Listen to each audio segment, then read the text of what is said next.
আসসালামু আলাইকুম। আমি ডিএমএইচ মনির আপনাদের স্বাগতম।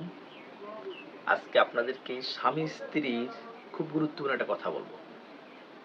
প্রিয় বন্ধুরা, কখনো কোনো একজন আদর্শ স্ত্রী চায় না তার স্বামীর দৃষ্টি অন্য কারো প্রতি থাকুক।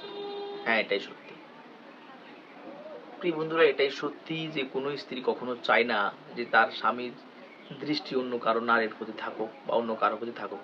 এটা কখনো চায় না, কেউ মাইনা নেয় না।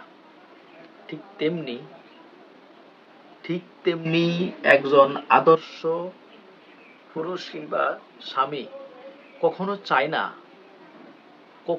না যে তার স্ত্রীকে অন্য কেউ দেখুক। হ্যাঁ, এটাই সত্যি। প্রিয় বন্ধুরা, আসলে কথাটা হয়তো দুই একটা শব্দতে, কিন্তু অনেক গুরুত্বপূর্ণ। অনেক গুরুত্বপূর্ণ এটার জন্যে আমাদেরকে আমাদের আমাদের বিশেষ করে বোনদেরকে, মা বোনদেরকে আল্লাহ পাক সৃষ্টি করেছেন এবং পর্দায় রাখার জন্য। পর্দা পর্দা ফরজ করেছেন, পর্দায় থাকার জন্য এটা ফরজ করেছেন। কিন্তু আমাদের মা বোনরা পর্দায় থাকে না।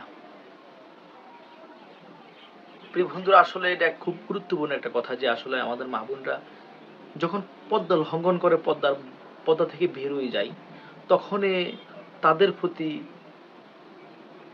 বিভিন্ন রকমের কুদৃষ্টিশক্তি আসে। হ্যাঁ, এটাই সত্যি। প্রিয় বন্ধুরা, এই জন্য আমি কথাটা বলতে চাচ্ছিলাম যে কখনো কোনো আদর্শবান স্বামী কখনো চায় না যে তার স্ত্রী অন্য কেউ দেখুক। হ্যাঁ, এটাই সত্যি।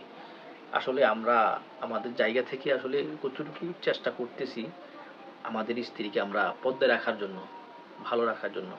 আমরা ভালো কিছু চাই, আমরা একজন সৎ স্ত্রী চাই, কিন্তু স্ত্রীকে পর্দায় রাখতে চাই না। হ্যাঁ, এটাই সত্যি। প্রিয় বন্ধুরা, যেহেতু আমরা মুসলমান, দিন শেষে আমরা একটা জিনিস মাথায় রাখতে হবে, আমাদের মা বোনদেরকে, আমাদের স্ত্রীদেরকে আমরা অবশ্যই পর্দায় রাখার চেষ্টা করব।